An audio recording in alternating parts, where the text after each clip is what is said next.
cette vidéo est la dernière qui va parler des archives post-révolution en ligne.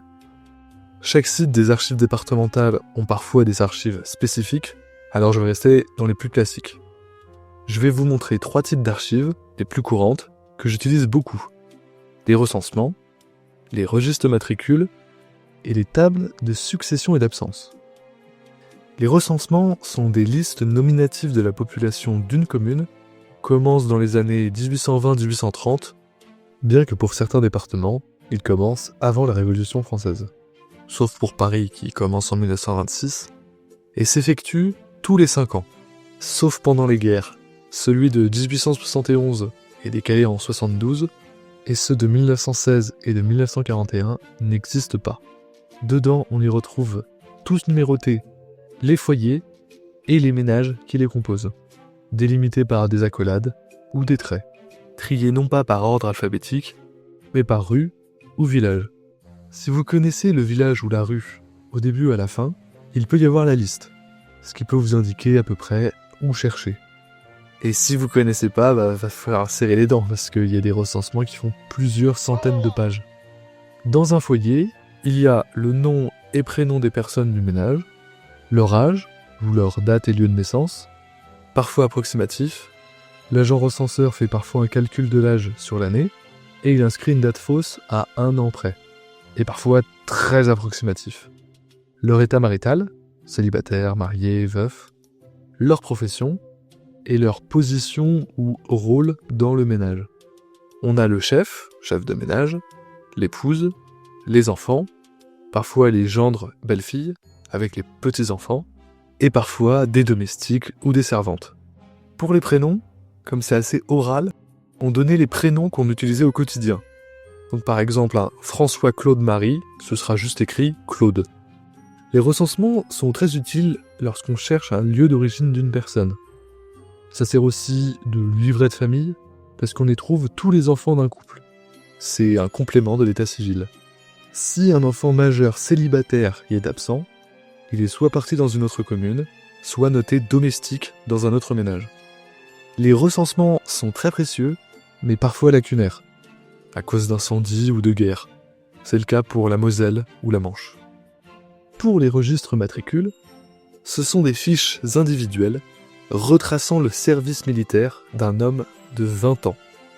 Les registres matricules sont généralement accessibles de 1867 à 1924.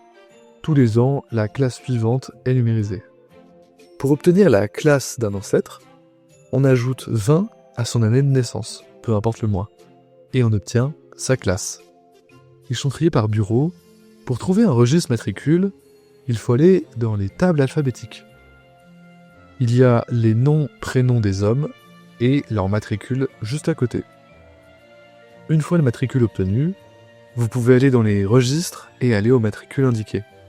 Vous y trouverez le nom-prénom, son état civil, date et lieu de naissance, domicile, profession, nom et domicile des parents, et s'ils sont décédés, et parfois le nom du conjoint.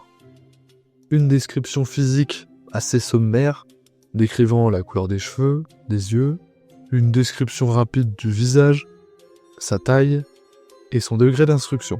Donc 0 c'est analphabète, 1 savoir lire, 2 lire et écrire, 3 instruction primaire plus développée, 4 brevet d'enseignement, 5 bachelier, licencié, etc. On a aussi le détail des services et mutations. Alors c'est souvent difficile de le lire, c'est bourré de diminutifs. On a son numéro de bataillon, quand est-ce qu'il est arrivé, ce qu'il a fait, ses grades, s'il a fait des campagnes, s'il a été prisonnier, s'il a été blessé, décoré ou cité. On peut avoir ses localités successives habitées. Enfin, on sait quand il a été libéré de toute obligation militaire et s'il est père de plusieurs enfants, donc inapte à être mobilisé. Il existe aussi ce genre de feuillet, mais au format horizontal. Moins riche, mais on retrouve à peu près les mêmes infos. Il peut arriver qu'il soit dispensé, parce que son père est décédé, c'est l'aîné ou c'est un fils unique, voire même être exempté.